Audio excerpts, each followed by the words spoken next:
Llegó a aquel rancho con una maleta de cuero vieja y una barriga de 8 meses, sin nadie esperando, sin destino, y cargando dentro de sí 2 vidas que su propio padre había decidido no conocer. Lo que ella no sabía todavía era que aquel lugar abandonado entre el monte y el silencio guardaba un secreto que lo cambiaría todo, y que la respuesta a todo lo que necesitaba ya estaba ahí, esperándola, con 4 patas y una ubre llena de leche. Isabel tenía 23 años, y esa manera callada de existir que solo aprende quien creció, aprendiéndoselas solas desde temprano. No era mujer de hacer escándalo ni de pedirle al mundo lo que el mundo no daba por voluntad propia. La había criado su abuela paterna, doña Consuelo, una mujer de manos callosas y corazón del tamaño del solar donde criaba sus gallinas y vendía panela cada día de mercado. La madre de Isabel murió de una fiebre cuando ella tenía 4 años, de esas fiebres que en el campo llegan sin aviso y se van llevándose gente. El padre nunca pasó de ser un nombre que nadie pronunciaba, porque doña Consuelo decía que hombre que huye de un hijo no merece el trabajo de ser recordado.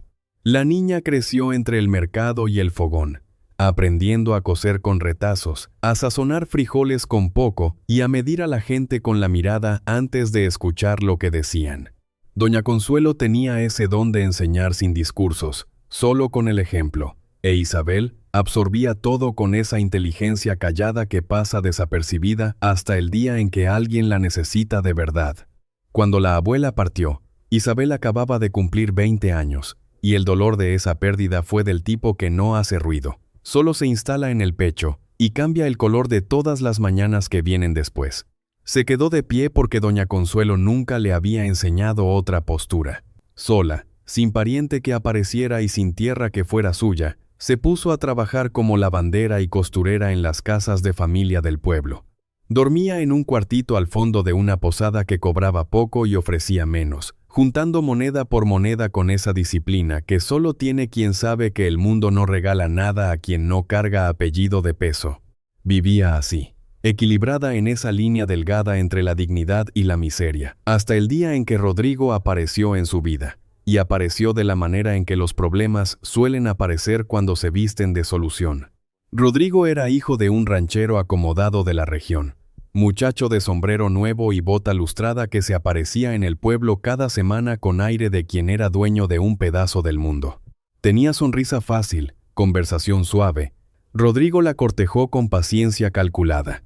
Aparecía con flores del campo en la puerta de la posada. La esperaba a la salida de las casas donde trabajaba. Hablaba de futuro con una convicción que casi lo engañaba hasta a él mismo. Cuando llegó el embarazo, el médico del pueblo la examinó con cuidado y dijo que eran mellizos. Salió del consultorio con la mano en la barriga, que todavía ni se notaba bien, y fue a buscar a Rodrigo para contarle, ya imaginando su cara, ya ensayando la sonrisa. La casa de Rodrigo estaba cerrada, ventana sin cortina, solar barrido de cualquier rastro. Una vecina, con esa compasión disfrazada de chisme que existe en todo pueblo chico, le contó que él se había ido hacía 3 días a casarse con la hija de un comerciante de otra región. Meses en los que él le juraba amor bajo el árbol de la posada, mientras ya tenía una novia esperando en un pueblo vecino.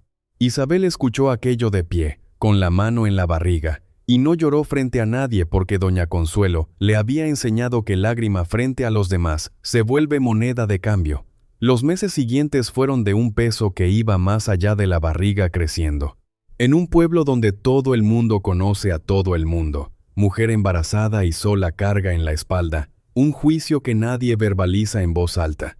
La señora de la casa donde Isabel más trabajaba, mujer de postura rígida y opinión que no se doblaba, la despidió una mañana de lunes, con una frialdad que dolía más que cualquier grito. Dijo que una muchacha en ese estado ya no podía servir en esa casa, que los vecinos hablaban y que ella tenía su propia reputación que cuidar. Y así, una por una, las puertas que sostenían a Isabel fueron cerrándose. Con 8 meses de embarazo, sin trabajo, sin ingreso, con el dinero de la posada secándose y 2 hijos moviéndose dentro de ella como si ya tuvieran prisa por llegar al mundo, Isabel tomó la única decisión que le quedaba. Preparó la maleta vieja de cuero que había sido de doña Consuelo. Metió dentro 2 mudas de ropa, el mantel de crochet que la abuela había tejido, las tijeras de costura y un frasquito de aceite que usaba en la barriga. Salió por la puerta de la posada una mañana de cielo todavía oscuro, sin avisarle a nadie, sin mirar atrás, porque mirar atrás le habría exigido un valor que estaba guardando entero para lo que venía adelante. Caminó toda la mañana por camino de tierra, a paso lento que la barriga permitía, parando cuando el cuerpo se lo pedía, sentándose en piedras a la orilla del camino con las manos en la barriga, sintiendo a los niños revolverse como si quisieran ayudar a su madre a decidir para qué lado seguir. Tocó 3 puertas a lo largo del camino. En la primera, la mujer vio la barriga y cerró sin abrir la boca. En la segunda, un hombre dijo que no tenía cómo ayudar y se metió adentro. En la tercera, una señora le trajo un vaso de agua y un pedazo de pan de maíz, pero dejó claro con los ojos bajos que la casa ya estaba llena de problemas propios. Isabel bebió el agua, comió el pan de pie en la banqueta, agradeció y siguió, porque seguir era la única dirección que existía. La tarde cayó con ese peso que solo las tardes del campo conocen, un calor que se pega a la piel y hace que el aire parezca cosa sólida. Los grillos ya cantaban antes de que bajara el sol, e Isabel seguía por el camino con una lentitud que ya no era elección, era el límite del cuerpo. Ya no lloraba, no porque estuviera bien, sino porque había llegado a ese punto donde hasta llorar gasta una energía que simplemente no queda. Y fue cuando el sol empezó a acostarse en el horizonte y pintar todo en ese tono dorado que ella lo vio, medio escondido entre los árboles, un techo. El camino hacía una curva en ese tramo y, un poco apartado de la ruta, por una entrada de tierra con marcas viejas de carreta, apareció el rancho. No era grande ni vistoso. Una casa de paredes firmes con ventanas cerradas y un corredor techado al frente, rodeada por un solar de tierra apisonada. Estaba en pie y parecía habitable, como un lugar que alguien había dejado hacía poco y que todavía guardaba el calor de haber sido habitado. Había un árbol de mango cargado al lado de la casa, un guayabo en una esquina del solar y, al fondo, un corral de cerca de madera donde una cabra blanca se movía inquieta, soltando bálidos que cortaban el silencio del atardecer con una urgencia que parecía súplica.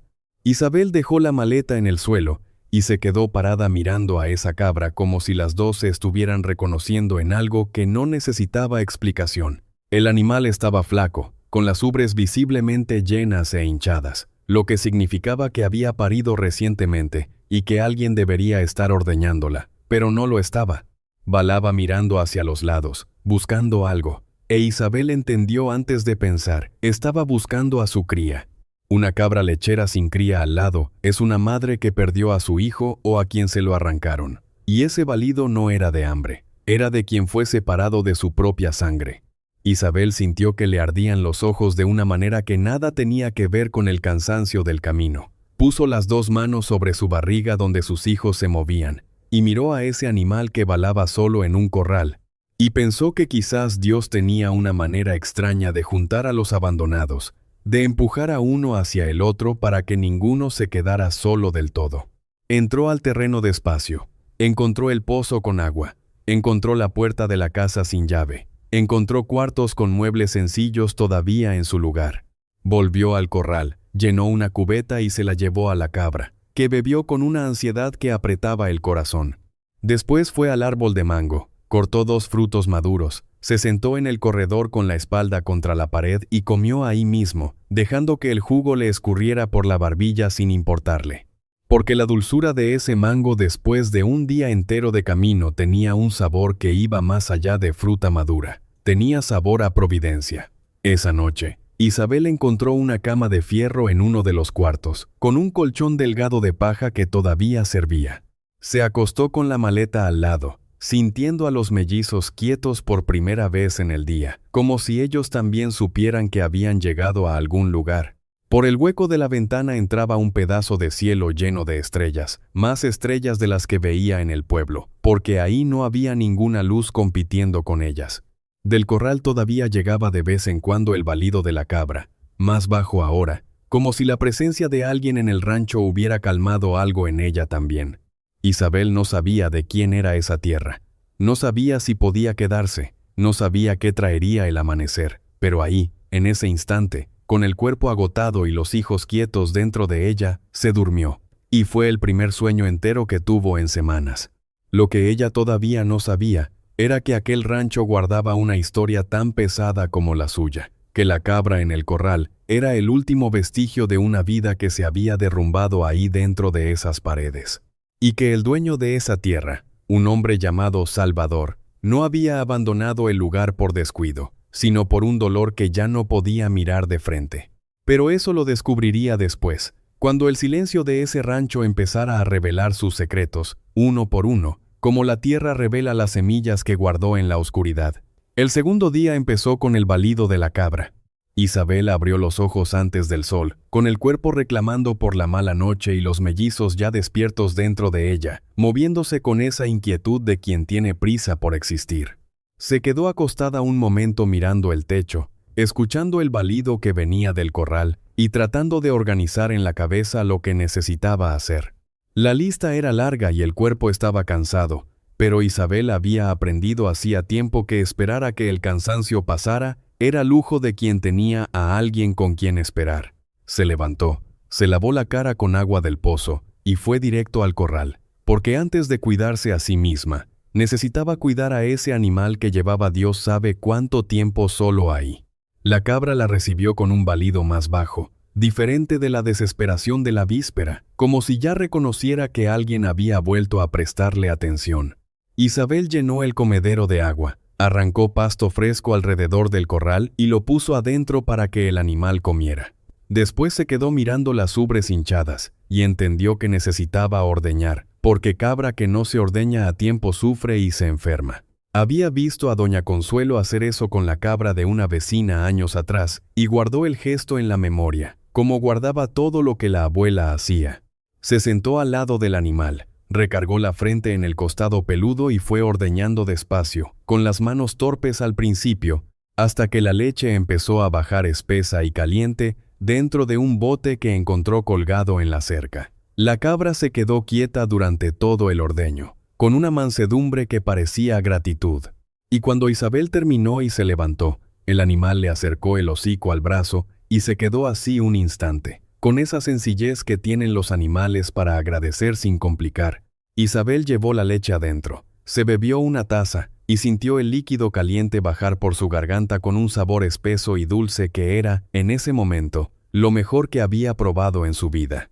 Miró el bote todavía a la mitad, y pensó en los hijos que estaban por venir, y pensó que quizás Dios no se había olvidado de ella, solo le había mandado el socorro por un camino que jamás habría esperado. Esa mañana Isabel recorrió el rancho con otros ojos, ya no los ojos de quien buscaba refugio por una noche, sino los de quien necesitaba entender qué tenía ese lugar para ofrecer. La casa era sencilla, de paredes gruesas y firmes, con 3 cuartos, una cocina con fogón de leña y un corredor al frente que daba al solar. No estaba en perfecto estado. Tenía una ventana con la madera floja y una gotera en la esquina del cuarto más chico, pero era habitable, era sólida, era más de lo que tenía en cualquier otro lugar del mundo.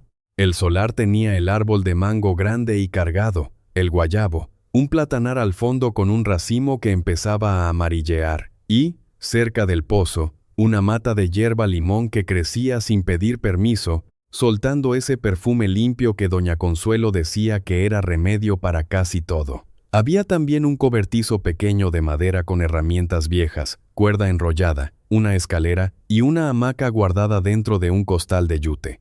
Pero fue al fondo, junto al corral, donde Isabel se detuvo. Había los restos de una huerta con surcos delimitados por piedras, invadida por la hierba, pero todavía con la forma visible en el terreno.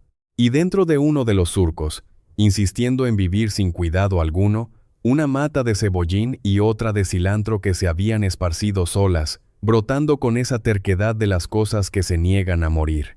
Isabel se agachó ahí con dificultad por la barriga y pasó los dedos por las hojas de cilantro, que soltaron un olor fuerte y vivo. Había algo en esas plantas sobreviviendo en un lugar que todos habían dejado atrás, que le hablaba directamente a algo dentro de ella. La tierra no se había rendido ni cuando la gente sí lo hizo, y si la tierra no se rendía, ella tampoco iba a rendirse. Al tercer día llegó la visita.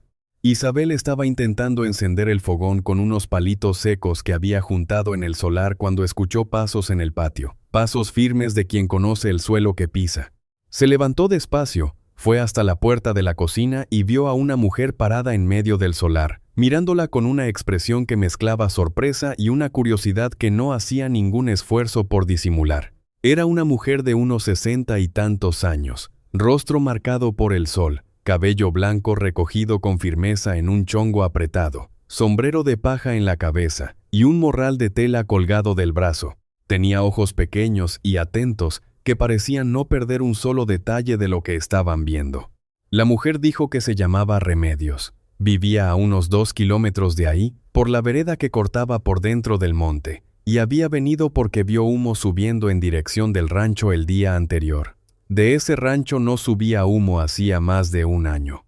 Lo dijo con la objetividad de quien no necesita rodeos para preguntar lo que quiere, y se quedó esperando la respuesta con la paciencia de quien tiene todo el día. Isabel respondió con la misma franqueza, porque no le sobraba energía para adornar nada. Dijo que había llegado 2 días antes, que se estaba refugiando, que no sabía de quién era la propiedad y que no había tocado nada que no fuera necesario para sobrevivir.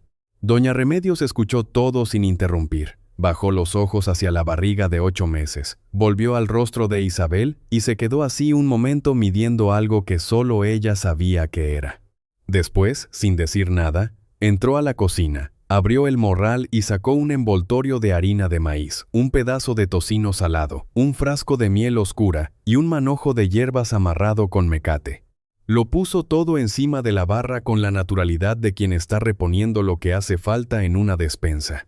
Y dijo que el fogón prendía mejor si ponía las astillas más delgadas abajo y las más gruesas arriba, y que el cajón de la alacena tenía cerillos guardados dentro de un frasco que ella misma había dejado ahí meses atrás.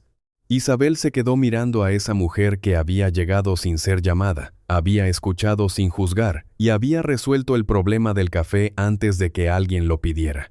Y sintió un nudo subir por la garganta que no era tristeza, era el alivio enorme de quien descubre que no está completamente sola en el mundo. Doña Remedios se quedó toda esa mañana. Le enseñó a Isabel a prender el fogón de la manera correcta. Hicieron café con harina tostada. Caminó por el rancho comentando lo que veía con esa precisión de quien entiende de tierra y de vida en el campo. Dijo que el pozo estaba bueno, que la estructura de la casa era firme, que la gotera del cuarto chico se arreglaba fácil con una teja reacomodada.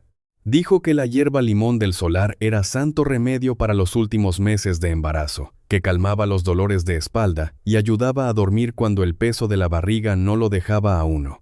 Dijo todo eso con la misma naturalidad con que había hablado del fogón, sin ningún peso de favor, sin ninguna sombra de lástima en los ojos. Solo con la sabiduría práctica de quien ya ha visto mucho en este mundo y sabe que la mayor parte del sufrimiento de la gente no necesita consejos, necesita compañía. Fue antes de irse que doña Remedios contó sobre el rancho, y Isabel escuchó con el corazón apretándose a cada frase. La propiedad pertenecía a un hombre llamado Salvador. La había heredado de sus padres y había vivido ahí con su esposa Petra durante 8 años de un matrimonio que toda la vecindad consideraba bendecido. Los dos habían construido ese rancho juntos, ladrillo por ladrillo, surco por surco, y la cabra blanca que Isabel ahora cuidaba había sido regalo de Salvador para Petra en su primer aniversario de casados. Doña Remedios contó que Petra le decía a la cabra Clara, porque era el animal más manso y tranquilo que jamás habían visto, y que cuando Clara parió una cría, Petra la cuidó como si fuera un hijo, porque los hijos de verdad, los que tanto deseaban, no llegaban. Isabel ya sentía el peso de lo que venía antes de que doña Remedios terminara. Petra por fin quedó embarazada después de años de intentar, y la alegría en esa casa fue del tamaño que solo quien ha esperado mucho puede medir. Pero el parto salió mal. Salió mal de una manera que ni la experiencia de doña Remedios, que era partera de la región desde hacía décadas, pudo revertir. Petra murió en esa misma casa, en el cuarto del fondo, y la criatura no sobrevivió. Salvador quedó destrozado de una manera que iba más allá del duelo normal. Quedó como quedan los hombres que construyeron toda su vida alrededor de una persona y de pronto se encuentran dentro de una casa donde cada rincón les recuerda lo que ya no existe. El hermano de Salvador vino a buscarlo 2 semanas después y se lo llevó a la ciudad. Salvador se fue sin resistir, como quien ya no tiene voluntad propia que ofrecer. Antes de irse, le pidió a un vecino que se hiciera cargo de lo que quedaba en el rancho. El vecino vendió las gallinas, vendió la cría de Clara porque tenía valor de venta y era fácil de transportar. Pero la cabra madre se quedó porque tenía una infección en la pezuña que le impedía caminar bien, y el vecino prometió volver a buscarla después. Nunca volvió. Clara se quedó encerrada en el corral, sobreviviendo del pasto que crecía entre las rendijas de la cerca y del agua de lluvia que se acumulaba en el bebedero, con la ubre llena de leche que nadie ordeñaba, y balando por una cría que se habían llevado para siempre. Doña Remedios pasaba de vez en cuando a echarle agua y pasto por encima de la cerca, pero la edad y la distancia no le permitían más que eso. Había hecho lo que podía y le rezaba a Dios para que mandara a alguien. Isabel escuchó todo sentada en la banca del corredor, con las manos en la barriga y los ojos ardiendo. Pensó en esa cabra que había perdido a su cría y cargaba leche sin tener a quien dársela. Pensó en ella misma, embarazada de 2, a punto de ser madre, sin tener una gota de certeza sobre el mañana. Doña Remedios, como si le leyera el pensamiento, le dijo antes de irse que Salvador no aparecía hacía más de 1 año, que pagaba el impuesto de la tierra por correo pero nunca más pisó el rancho, y que por ahora Isabel estaba más segura ahí que en cualquier otro lugar. Los días que siguieron fueron de trabajo. Isabel no sabía quedarse quieta, y el cuerpo a 8 meses pesados obedecía a la voluntad de hacer con una resistencia que la sorprendía hasta a ella. Limpió la casa cuarto por cuarto, lavó el piso, abrió las ventanas para que entrara el viento, arregló la madera floja con clavos que encontró en un bote en la esquina de la cocina.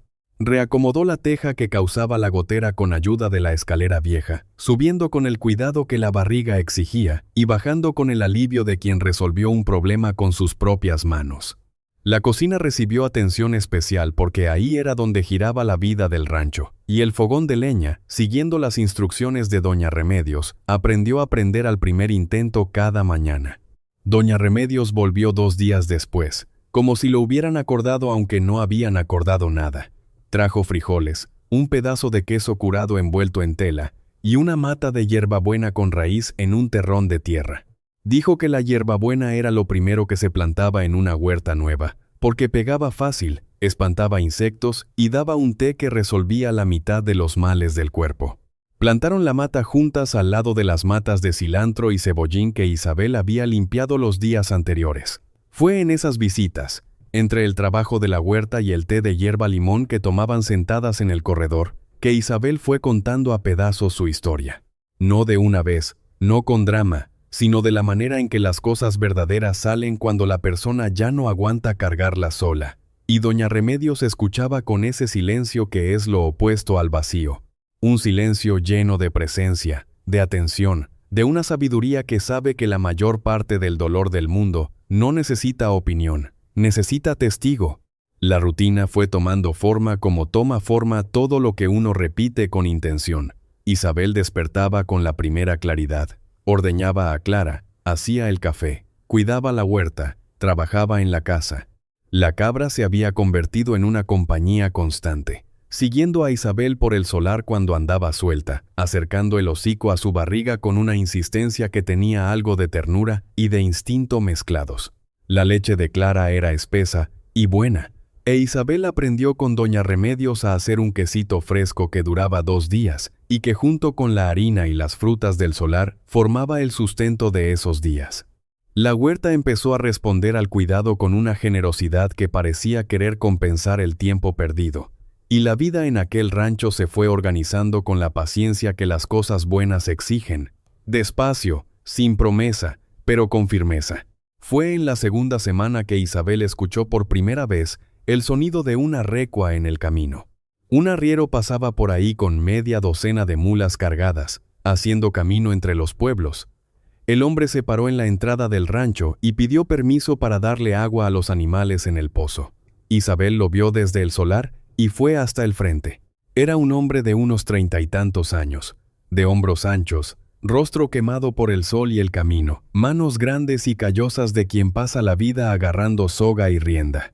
Tenía un modo callado que no era grosería, era simplemente la manera de quien se acostumbró a vivir más con animales que con gente. Dijo que se llamaba Aurelio, y que pasaba por ese tramo cada 2 o 3 semanas, llevando carga a los pueblos de la región.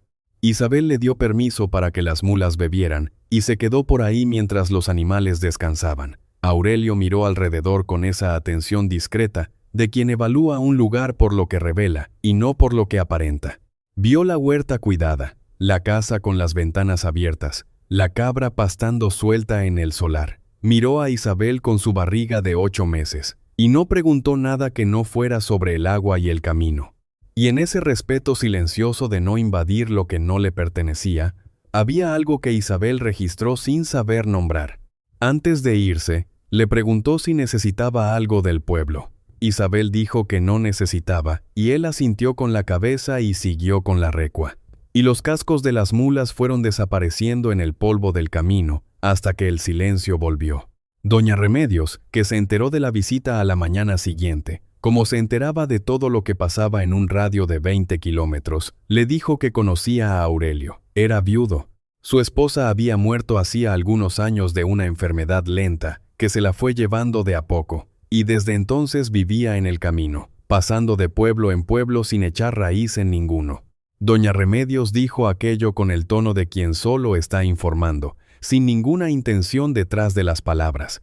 Pero Isabel percibió en los ojos de la vieja partera una chispa discreta, de quien está poniendo atención a lo que Dios está acomodando sin que nadie se lo pida. Pero fue en esa misma conversación que doña Remedios trajo otra noticia, y esa venía con un peso diferente.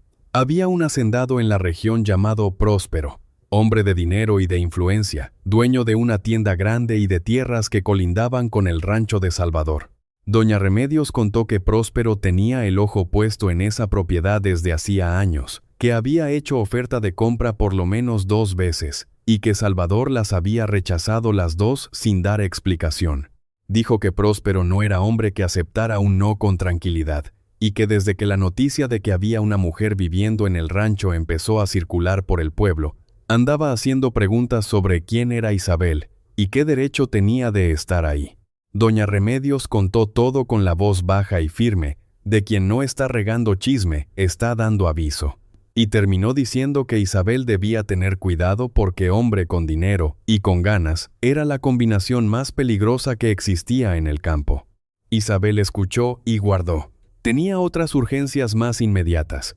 Los mellizos estaban cada vez más pesados.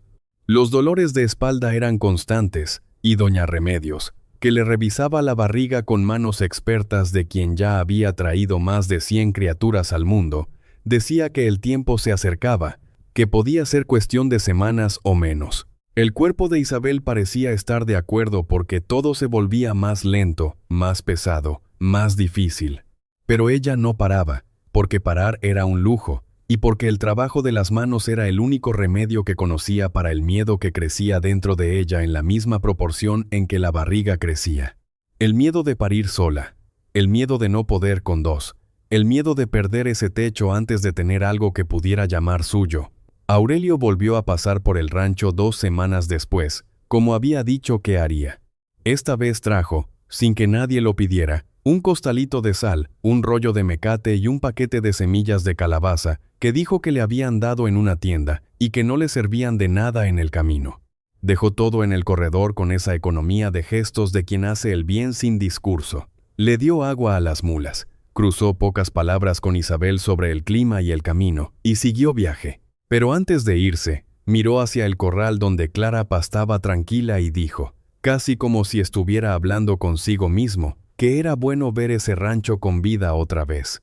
Y se fue sin esperar respuesta, porque hombre de ese tipo no espera, solo dice y se va. Isabel se quedó en el corredor viendo a la recua alejarse y sintió, sin querer sentir, sin estar preparada para sentir, que algo en ese hombre callado de manos grandes dejaba en el rancho una presencia que duraba más que la visita.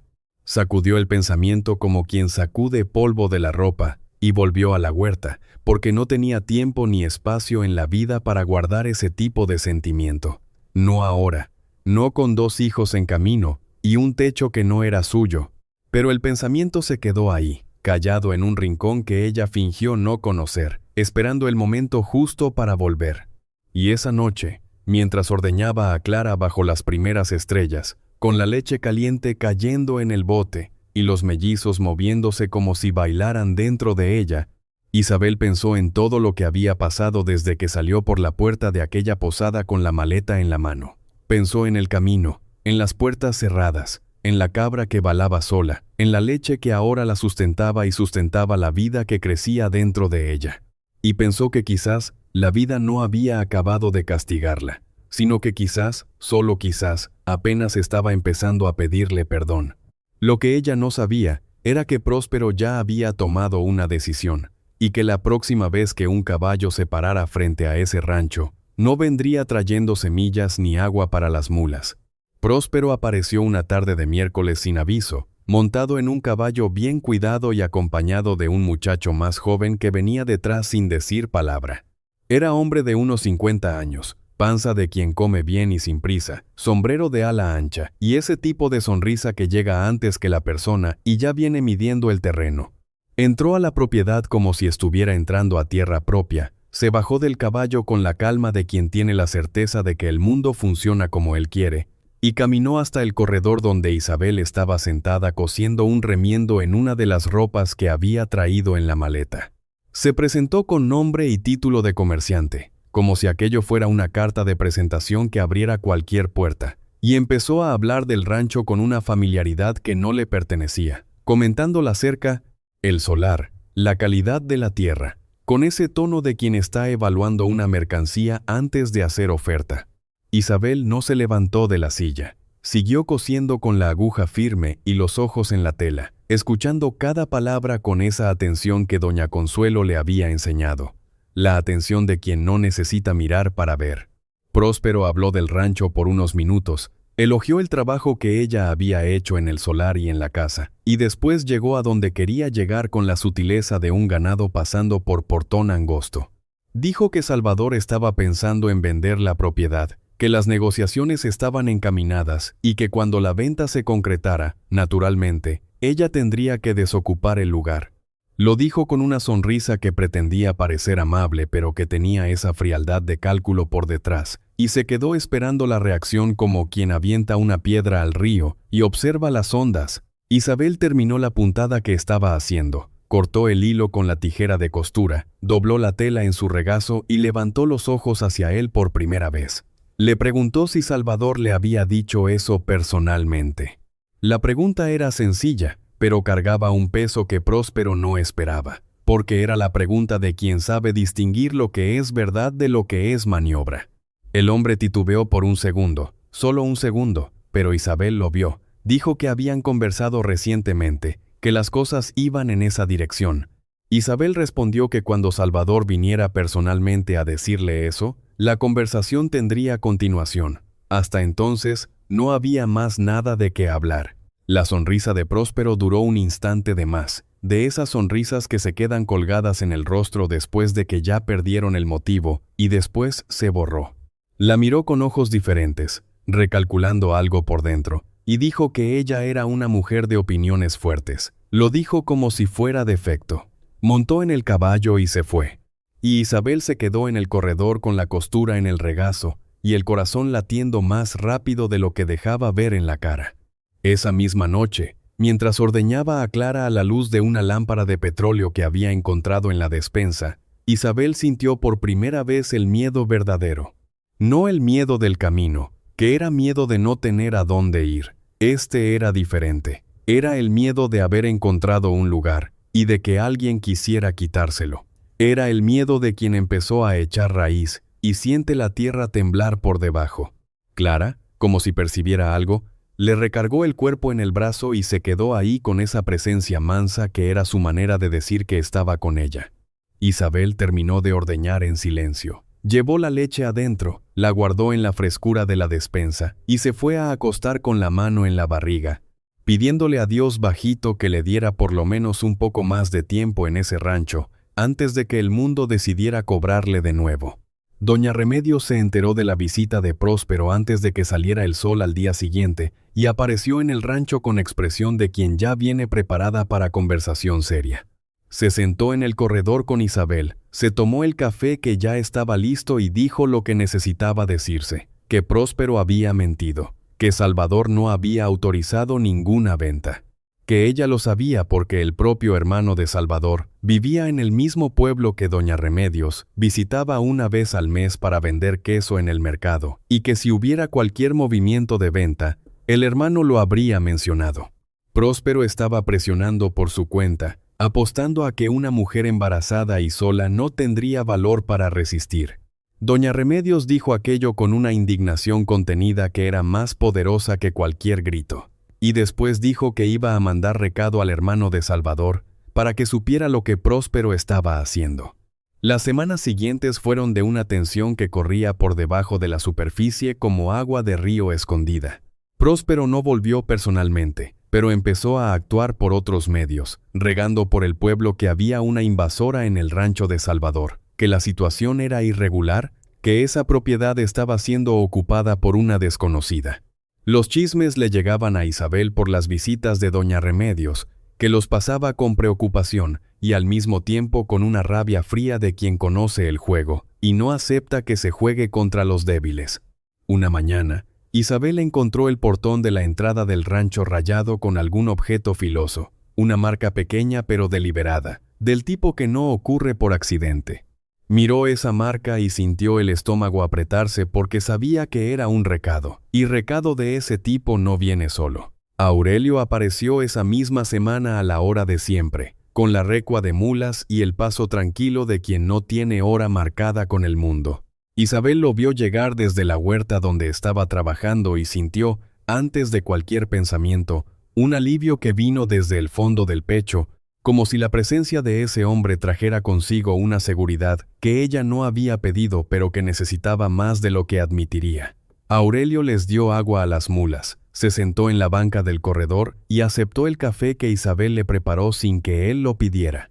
Se quedaron ahí un rato, él sentado y ella de pie en la puerta de la cocina, en un silencio que no tenía nada de vacío. Era el tipo de silencio en que dos personas se quedan juntas, porque la presencia de la otra ya dice lo que necesita decirse. Fue ese día que Aurelio notó la marca del portón cuando llegó. Él no comentó nada, no preguntó nada, pero antes de irse, después de haberse quedado más tiempo de lo habitual, dijo que iba a empezar a pasar cada semana en vez de cada 15 días, porque el camino de ese tramo estaba necesitando más atención. Lo dijo como si fuera sobre el camino. Isabel lo escuchó como si fuera sobre el camino, pero los dos sabían que no era sobre el camino. Y había en eso que no se dijo una gentileza que era más significativa que cualquier declaración, porque era la gentileza de proteger sin invadir, de estar cerca sin imponerse, de cuidar sin exigir reconocimiento. En esa visita, Aurelio trajo 2 kilos de arroz y un bote de manteca que dijo haber recibido como pago por una entrega. Lo dejó en el corredor sin esperar agradecimiento, porque no era hombre de esperar nada del mundo. Pero cuando se fue y los cascos de las mulas desaparecieron en la curva del camino, Isabel se quedó con el bote de manteca en las manos y un calor en el pecho que ya conocía, que ya había sentido antes, y que la otra vez había sido mentira. Pero esta vez era diferente. Era diferente porque Aurelio no prometía nada, no juraba nada, no adornaba nada con palabras que no pensaba cumplir. Simplemente aparecía, hacía lo que podía y se iba. Y en esa sencillez había una verdad que Isabel, después de todo lo que Rodrigo le había hecho, reconocía como la cosa más rara y valiosa que existía. Los días se acortaron, y el cuerpo de Isabel se fue poniendo más pesado de una manera que cambiaba cada gesto, cada paso, cada respiración. Doña Remedios venía ahora casi todos los días, revisándole la barriga con manos firmes y oído pegado, y decía que los dos estaban bien posicionados, que el momento se acercaba, que podía ser cualquier día. Isabel lo sentía en el cuerpo antes de escucharlo de la partera, porque había una urgencia nueva en los movimientos de los mellizos, una inquietud que parecía prisa. Seguía trabajando porque no sabía vivir de otra forma, pero iba más despacio, paraba más seguido, respiraba hondo recargada en la pared de la cocina con las manos en la espalda, que le dolía de forma constante y sorda. Doña Remedios preparó el cuarto del fondo con trapos limpios, agua hervida guardada en jarros y un té de hierbas que dijo que era para la hora. Y le enseñó a Isabel a reconocer las señales, la diferencia entre el dolor de ensayo y el dolor de verdad, porque con mellizos el cuerpo avisa más temprano y de manera más fuerte. Fue una noche de luna llena que Próspero volvió, y esta vez sin la sonrisa. Venía acompañado de 2 hombres que Isabel no conocía, y se paró en el solar con una postura diferente, más dura, más decidida, de quien se cansó de negociar y viene a dar ultimátum. Dijo con una voz que ya no intentaba ser cordial, que había un proceso en curso para impugnar la ocupación irregular de la propiedad, que Isabel tenía una semana para salirse por voluntad propia antes de que las autoridades resolvieran por ella. Era mentira. Isabel estaba casi segura de que era mentira, pero mentira dicha con autoridad en medio de la noche, por un hombre acompañado de 2 desconocidos, tiene un peso que a la verdad le toma tiempo equilibrar. Sintió a los mellizos moverse con fuerza dentro de ella, como si sintieran la amenaza por la sangre, y se puso la mano en la barriga en un gesto que era protección y oración al mismo tiempo. Antes de que ella respondiera, se escucharon pasos viniendo por la vereda del monte. Doña Remedios entró al solar con el morral en el brazo, y se detuvo al ver a los hombres. Evaluó la escena entera con esos ojos que nunca se les escapaba nada. Caminó hasta quedar al lado de Isabel y se quedó ahí de pie sin decir una sola palabra. Era solo una mujer vieja con un morral de tela, pero había en sus hombros una firmeza que ocupaba espacio de una manera que los 3 hombres sintieron.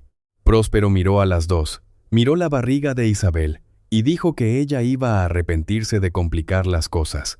Dio la vuelta, y se fue con los 2 hombres, y el sonido de los caballos se mezcló con el silencio de la noche, hasta desaparecer. Doña Remedios le sostuvo el brazo a Isabel, y la llevó adentro. Hizo té de hierba limón, se lo puso en la mano y se sentó del otro lado de la mesa sin prisa de irse.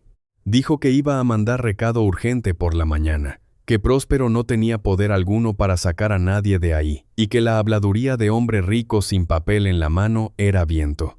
Hacía ruido, pero no tumbaba pared de verdad.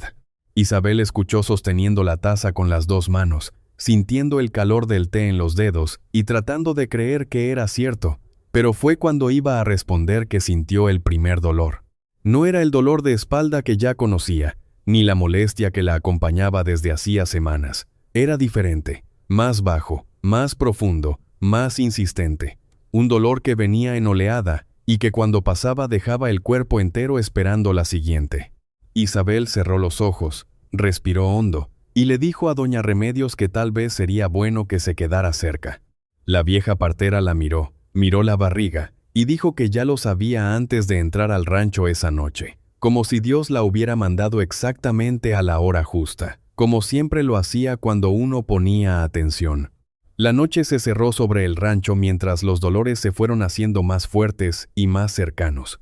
Doña Remedios trabajó con la calma de quien ya ha pasado por eso tantas veces que la tranquilidad se volvió herramienta, la más importante que una partera puede tener. Preparó todo en el cuarto del fondo, calentó agua en el fogón, organizó los trapos y las hierbas, y le iba diciendo a Isabel, con la voz firme y suave al mismo tiempo, que respirara hondo cuando viniera el dolor, que soltara el aire despacio cuando pasara, que el cuerpo sabía lo que tenía que hacer, aun cuando la cabeza dudara. Isabel se agarraba del borde del catre con las manos, y pasaba por el dolor de la manera en que las mujeres siempre han pasado por el dolor de las cosas que más importan. Apretando los dientes, cediendo cuando el cuerpo mandaba ceder, luchando cuando era hora de luchar. El primer llanto rasgó la madrugada cerca de las 2 de la mañana, delgado, fuerte, furioso de vida. Doña Remedios sonrió de esa manera que era alivio y celebración juntos, y dijo que era varón. Envolvió a la criatura en un trapo limpio, se lo puso en el pecho a Isabel por un instante, y volvió al trabajo, porque el segundo venía justo detrás. Y vino. 20 minutos después, otro llanto llenó el cuarto, más agudo, más impaciente, como si la niña tuviera prisa por alcanzar al hermano que ya estaba afuera. Doña Remedios, La recibió con las mismas manos firmes, la limpió, la envolvió y la puso al lado del primero en los brazos de Isabel, que miraba esos dos rostros arrugados y perfectos, con una expresión que ninguna palabra en ningún idioma lograría traducir. Al niño lo llamó Emilio, a la niña Rosa. Había guardado los dos nombres durante meses, sin decírselos a nadie, como si nombrarlos antes de tiempo fuera un riesgo que no podía correr. Ahora los nombres salían de su boca bajito, probando el sonido, y cabían perfectamente, como cosas que siempre habían estado esperando ser dichas. Doña Remedios salió del cuarto para darles el silencio que ese momento pedía, y Isabel se quedó ahí con sus dos hijos en el pecho, escuchando su respiración, sintiendo su peso, llorando por primera vez en meses. No de tristeza, no de miedo, sino de ese llanto que viene cuando el cuerpo por fin entiende que lo más difícil pasó. Pero lo más difícil no había pasado. La mañana trajo consigo una realidad que Isabel no había previsto. Los mellizos mamaban, pero su leche no era suficiente para dos. Emilio, que era más grande y más fuerte, mamaba con vigor. Pero Rosa se quedaba inquieta, llorando con ese llanto débil de hambre que es el sonido más angustiante que una madre puede escuchar. Isabel intentó todo lo que sabía y todo lo que doña Remedios le enseñó. Posición diferente, masaje, compresa, té para estimular. Pero el cuerpo agotado del parto y de meses de carencia, simplemente no alcanzaba para alimentar dos bocas. Rosa lloraba, y cada llanto era un cuchillo en el pecho de Isabel, porque no había impotencia mayor en el mundo que tener un hijo con hambre y no poder quitarle esa hambre. Fue doña Remedios quien dijo lo que ya estaba ahí desde el principio, esperando ser visto. Miró a Isabel con esos ojos que cargaban décadas de sabiduría, y dijo que la respuesta estaba en el corral, que Clara tenía leche de sobra, leche espesa y fuerte, y que Cabra Lechera había alimentado criaturas desde que el mundo era mundo, que ese animal no estaba ahí por casualidad, estaba ahí porque Dios sabía antes que cualquiera que esa leche iba a ser necesaria. Isabel miró por la ventana del cuarto, vio a Clara en el corral con la ubre llena, y entendió en ese instante, con una claridad que le cortaba el pecho, que la cabra que había perdido a su cría y la mujer que no tenía leche suficiente para los suyos, habían sido puestas en el mismo rancho por una razón que era más grande que cualquier casualidad.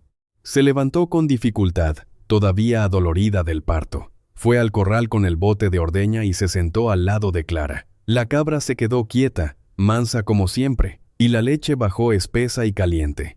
Isabel la llevó adentro. Doña Remedios la entibió con cuidado y se la dio a Rosa en un jarrito improvisado con un trapo en la boca para que la leche goteara despacio.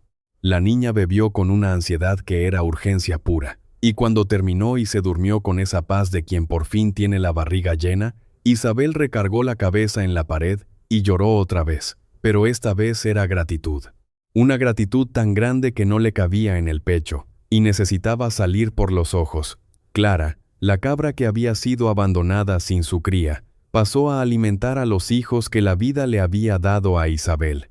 2 veces al día, mañana y noche, Isabel ordeñaba con cuidado, y la leche de Clara era lo que mantenía a Rosa fuerte y viva, mientras el cuerpo de Isabel se recuperaba despacio.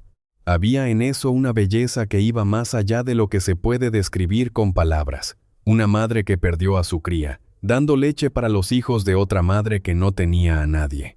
Doña Remedios decía que era providencia, que Dios no desperdicia nada, ni dolor, ni leche, ni soledad, y que todo lo que parece perdido solo está guardado para quien lo va a necesitar después. Los primeros días con los mellizos fueron de un agotamiento que Isabel no sabía que existía. Un cansancio que iba más allá del cuerpo y entraba en el alma, pero que venía mezclado con una alegría que tampoco sabía que existía, porque nadie te enseña el tamaño del amor que se siente por un hijo hasta que el hijo llega. Doña Remedios aparecía cada mañana, ayudaba, enseñaba, verificaba que los 3 estuvieran bien. Y fue al tercer día después del parto, cuando Isabel estaba amamantando a Emilio en el corredor, mientras Rosa dormía dentro de un canasto que doña Remedios había traído, que el sonido de cascos en el camino le aceleró el corazón. Pero no era Próspero, era Aurelio. Venía solo, sin la recua, montado en un caballo prestado, con una prisa que no combinaba con la manera calmada que tenía todos los demás días. Se bajó antes de detenerse bien. Amarró el animal en el poste y caminó hasta el corredor con pasos largos. Se detuvo cuando vio a Isabel con el bebé en brazos, y se quedó ahí de pie con una expresión en el rostro que claramente no había planeado mostrar. Doña Remedios le había mandado recado la víspera. Isabel no lo sabía, no lo había pedido, y miró a la vieja partera adentro de la casa con una mirada que era pregunta y respuesta al mismo tiempo. Aurelio se quedó parado mirando a Emilio en los brazos de Isabel. Después miró adentro de la casa donde Rosa dormía en el canasto, y algo en su rostro cambió de una manera que no tenía vuelta. Era la expresión de un hombre que cargaba una pérdida vieja y que de pronto, sin aviso, estaba frente a algo que parecía llenar la forma exacta de ese vacío. No dijo nada por un tiempo que duró más que cualquier palabra. Después preguntó con la voz ronca de quien está controlando algo grande dentro del pecho si ella necesitaba algo. Isabel dijo que necesitaba leña cortada. Y él fue a cortar leña como si fuera la tarea más importante que hubiera recibido en su vida. Lo que ninguno de los dos sabía esa mañana era que Próspero ya había dado el siguiente paso, y que lo que venía después iba a exigirles a todos un valor que todavía no habían tenido que demostrar. Aurelio no se fue ese día. Cortó leña hasta que bajó el sol. La apiló debajo del techo de atrás con ese esmero de quien ordena el mundo con el trabajo de las manos. Y cuando terminó, se sentó en el corredor con el sudor escurriendo y aceptó el café que Isabel le trajo sin que él lo pidiera. Se quedaron ahí en el silencio del atardecer, él con la taza en las manos y ella con Rosa en brazos, escuchando a los grillos empezar y a Clara masticando pasto en el corral. No hablaron de Próspero, no hablaron del futuro, no hablaron de nada que pesara más de lo que ese momento aguantaba. Y cuando llegó la noche, Aurelio dijo que iba a dormir en el cobertizo de atrás si ella lo permitía, porque el camino de vuelta era largo y el caballo estaba cansado. Isabel lo permitió sin discutir, porque discutir habría sido fingir que no quería que se quedara. Y ya estaba cansada de cargar peso innecesario. A la mañana siguiente, Isabel despertó con el olor a café recién hecho que venía de la cocina. Se levantó despacio, con el cuerpo todavía adolorido del parto y la noche partida por los llantos alternados de los mellizos, y encontró a Aurelio en la cocina con el fogón encendido, el agua hirviendo y la taza ya puesta en la mesa como si lo hubiera hecho toda la vida. Él no dijo buenos días con palabras, lo dijo con el gesto. Emilio lloró en el cuarto, y Aurelio hizo además de ir a ver. Se detuvo a medio paso, como si se hubiera dado cuenta de que eso quizás sería cruzar una línea, y miró a Isabel esperando. Ella asintió con la cabeza. Y él fue, y regresó con el niño en el brazo con un modo torpe y cuidadoso, que era al mismo tiempo gracioso y hermoso de ver. El modo de un hombre demasiado grande cargando algo demasiado pequeño, y tratándolo como si fuera la cosa más importante del mundo. Doña Remedios llegó esa mañana, y encontró la escena sin ninguna sorpresa en el rostro, como si ya supiera que iba a encontrar exactamente eso. Se sentó en el corredor, se tomó el café que Aurelio sirvió con la misma naturalidad con que servía en el camino, y después llamó a Isabel para hablar en el solar, lejos de los oídos de él.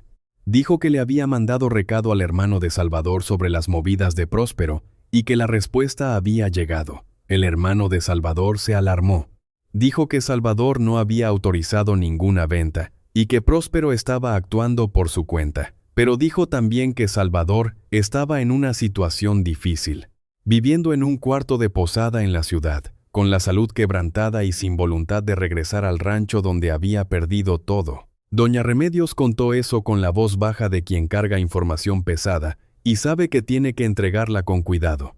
Y terminó diciendo que alguien necesitaba ir hasta donde estaba Salvador antes de que Próspero fuera primero y consiguiera lo que quería, aprovechándose de la fragilidad de un hombre roto.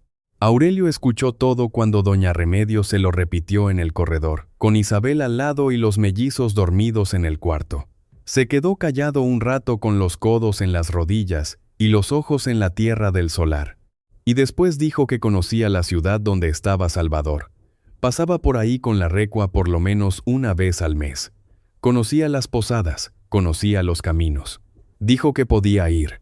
Lo dijo con la misma voz con que decía que iba a cortar leña o a darle agua a las mulas, sin peso, sin drama, como si ir a buscar a un desconocido a una ciudad lejana para resolver el destino de una mujer que no tenía ninguna obligación de proteger fuera simplemente lo correcto.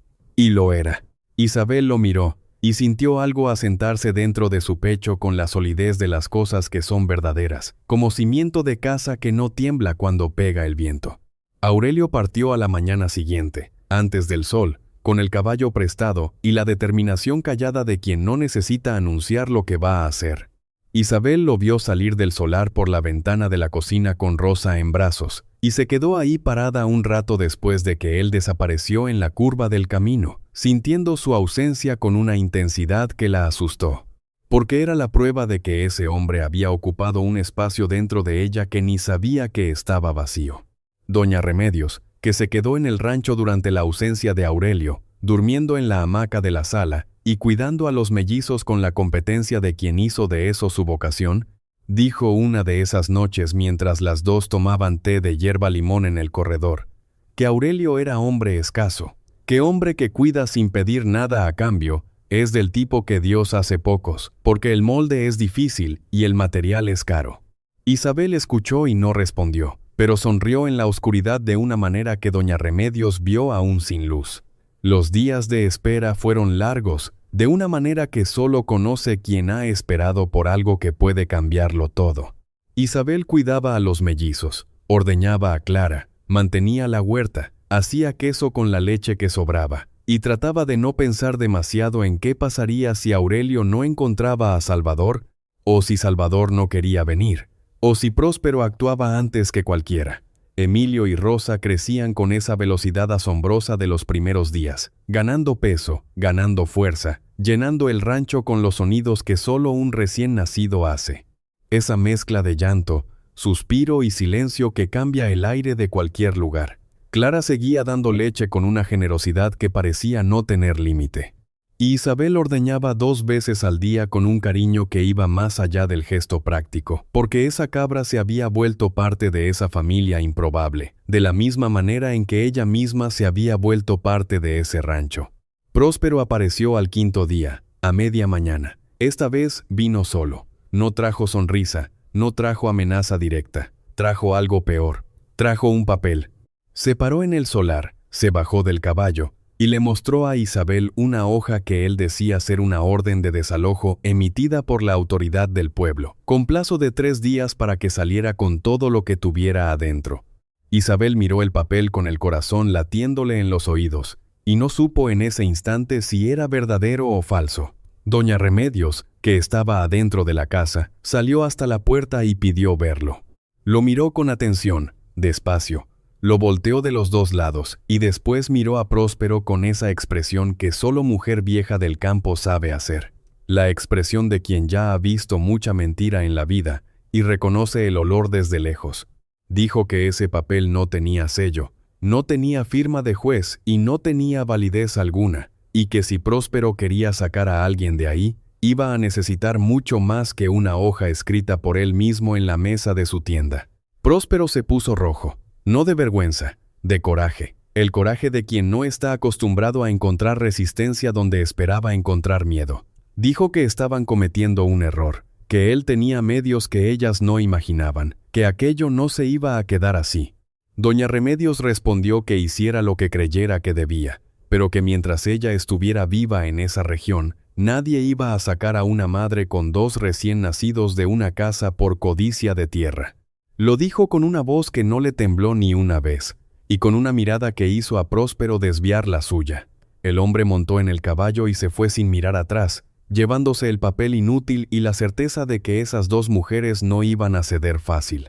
Isabel sintió que le temblaban las piernas cuando el caballo desapareció en el camino. Doña Remedios le sostuvo el brazo y le dijo que se mantuviera firme, que la ayuda venía en camino y que Dios no la había traído hasta ahí para dejarla caer. Aurelio regresó al 7.º día, y no regresó solo. Isabel estaba ordeñando a Clara en el corral cuando escuchó el sonido de 2 caballos en la entrada del rancho. Se levantó despacio con el bote de leche en la mano, y el corazón subiéndole por la garganta. y vio a Aurelio bajándose del caballo al lado de un hombre que nunca había visto. Era un hombre de unos 40 años, más delgado de lo que debería, con los hombros encorvados y los ojos hundidos de quien ha dormido poco durante demasiado tiempo. Tenía el rostro marcado no por el sol, sino por algo de adentro, ese tipo de cansancio que no es del cuerpo, es del alma. Isabel supo quién era antes de cualquier presentación, porque había en la mirada de ese hombre, cuando se detuvo en la entrada del solar y se quedó mirando la casa, el solar, la huerta, un dolor tan visible que era como leer una carta escrita con letra grande. Salvador estaba de vuelta en el rancho que había abandonado. Y lo que encontró ahí no era lo que esperaba. No eran las paredes que guardaban la memoria de Petra cubiertas de polvo y silencio. Eran ventanas abiertas, piso barrido, fogón encendido, olor a café y hierba limón en el aire. Era una huerta viva donde antes había quedado solo hierba. Era ropa de bebé secándose en el tendedero. Era una cabra blanca pastando tranquila en el corral. La misma cabra que él creía que ya había muerto hacía tiempo. Salvador caminó por el rancho despacio, con las manos en los bolsillos y los ojos mojados, mirando cada rincón como quien reencuentra un rostro que amaba y que cambió, pero que todavía es reconocible debajo de los cambios. Entró a la cocina, vio la taza en la mesa, el fogón con brasa, las hierbas colgadas secándose en la pared. Entró al cuarto del fondo y se detuvo en la puerta cuando vio el canasto donde los mellizos dormían uno al lado del otro con esa paz absoluta de los recién nacidos, que todavía no conocen el peso del mundo. Se quedó ahí parado un tiempo que nadie midió. Aurelio estaba en el corredor, de pie en silencio. Doña Remedios estaba en la cocina, callada, e Isabel estaba en el solar con el bote de leche todavía en la mano, esperando sin saber qué esperar. Cuando Salvador salió del cuarto, tenía el rostro mojado y la expresión cambiada, como si algo que había estado encerrado dentro de él durante todo ese tiempo, por fin hubiera encontrado la salida. Caminó hasta el solar donde Isabel estaba, y se quedó frente a ella sin decir nada por un momento. Después dijo, con la voz atorada de quien habla por encima de un nudo en la garganta, que había creído que ese rancho estaba muerto, que se había ido porque no podía mirar esas paredes sin ver a Petra en cada rincón, sin escuchar su voz en la cocina, sin sentir su olor en el cuarto donde todo pasó, que había creído que abandonar era la única manera de soportar el dolor, pero que estaba equivocado, que ese rancho no estaba muerto, estaba esperando, y que Isabel había hecho lo que él no tuvo valor de hacer. Le había devuelto la vida a un lugar que él había dejado morir de tristeza. Isabel escuchó cada palabra con una atención que iba más allá de oír. Veía en ese hombre un dolor que reconocía, no igual al suyo, pero hecho de la misma tela. El dolor de quien perdió el suelo, y tuvo que aprender a pisar en otro. No dijo que todo estaba bien porque no lo estaba. Simplificar el dolor de los demás es una falta de respeto que se disfraza de amabilidad. Solo dijo que el rancho era de él, y que lo sabía desde el primer día. Salvador la miró hacia el cuarto donde los mellizos dormían, miró a Clara en el corral, y dijo que el rancho era suyo en el papel, pero que lo que había ahí en ese momento era de ella, que había venido a resolver dos cosas. La primera era Próspero.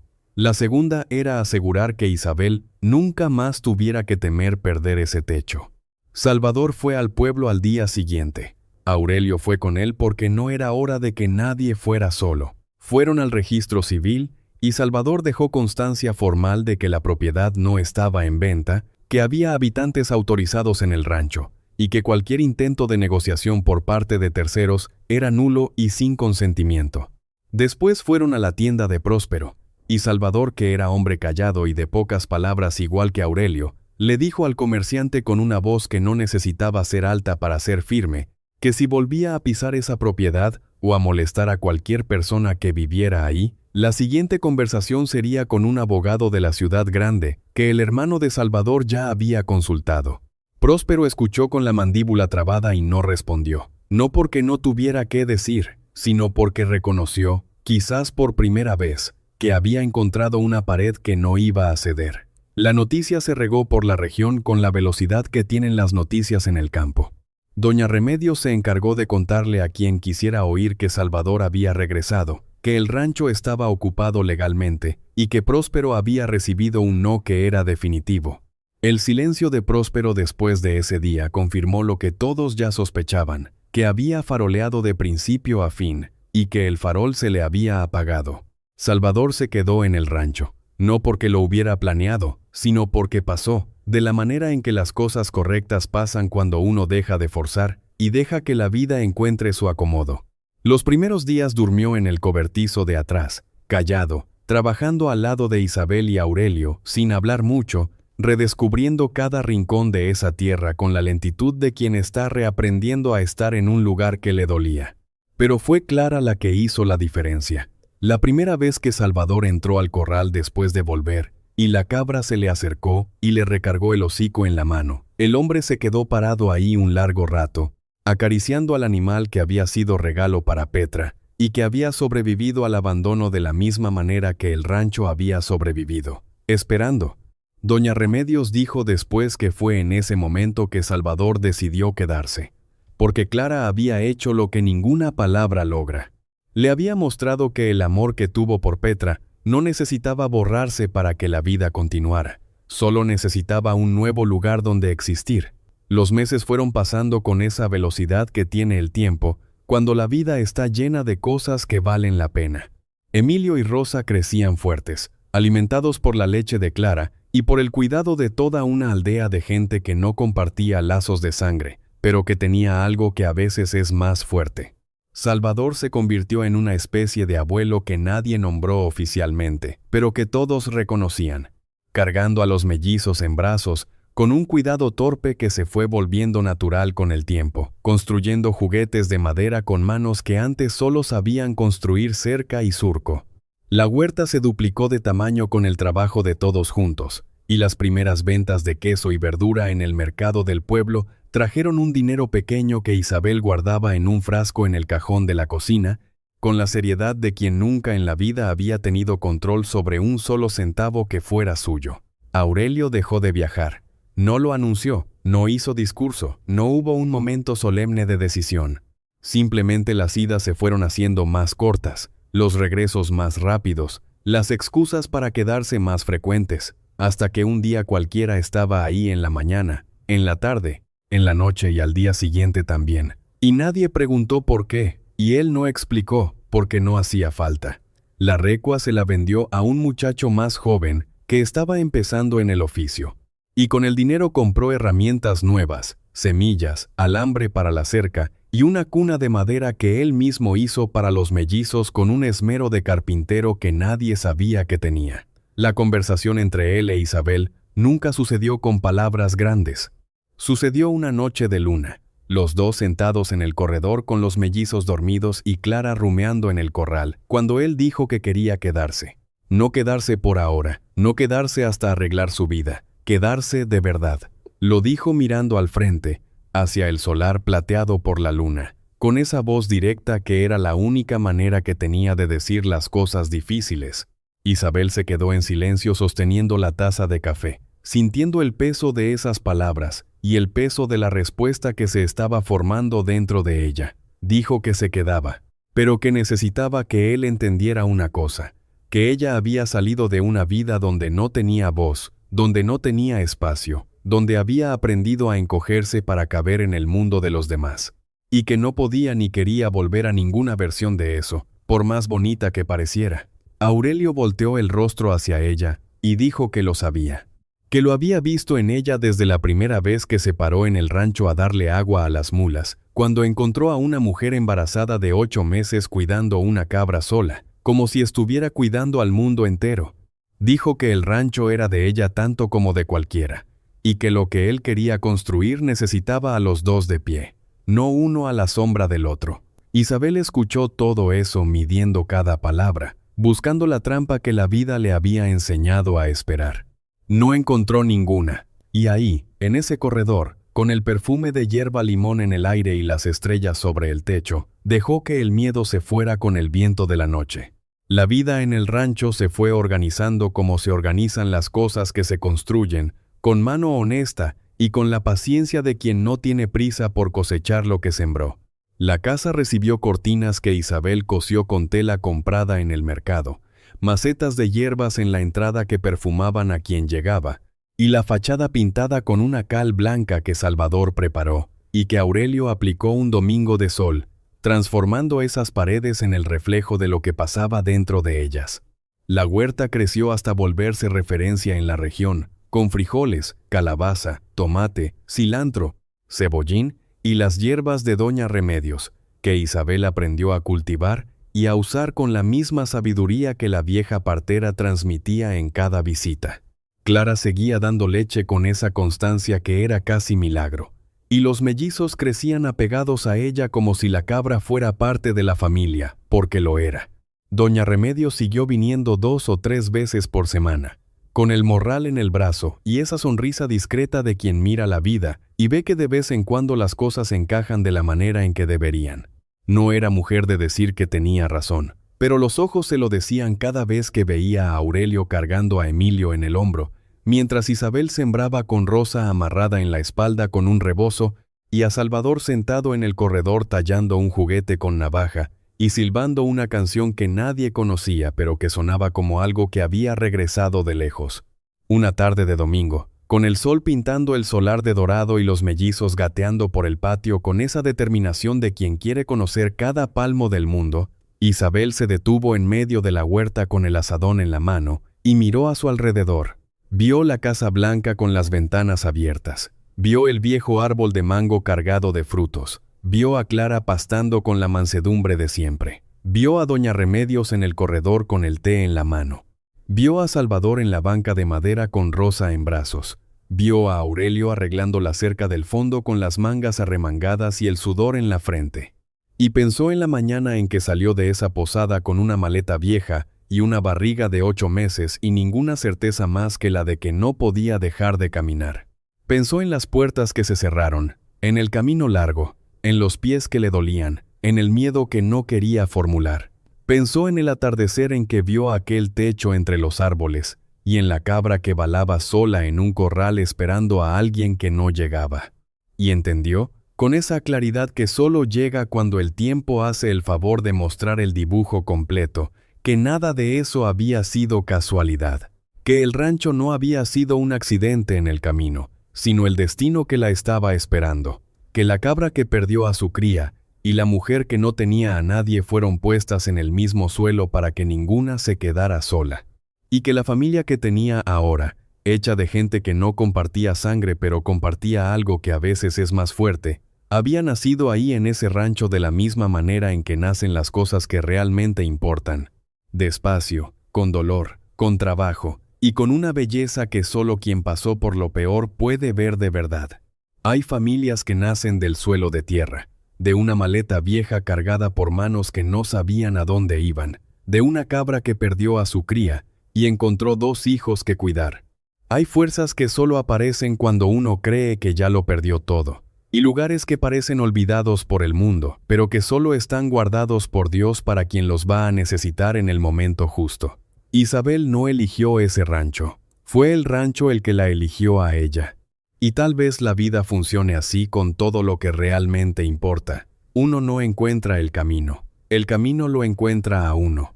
Si este video tocó algo dentro de ti, si te quedaste hasta el final y sentiste que esta historia era también un poco tuya, te pido que le des like ahora mismo, que te suscribas al canal si todavía no lo has hecho, y que lo compartas con alguien que necesite escuchar que empezar de nuevo es posible, que la bondad no se acaba, que el amor nace en los lugares más improbables, y que a veces la familia que uno necesita es exactamente la que uno construye con sus propias manos. Nos vemos en el próximo relato.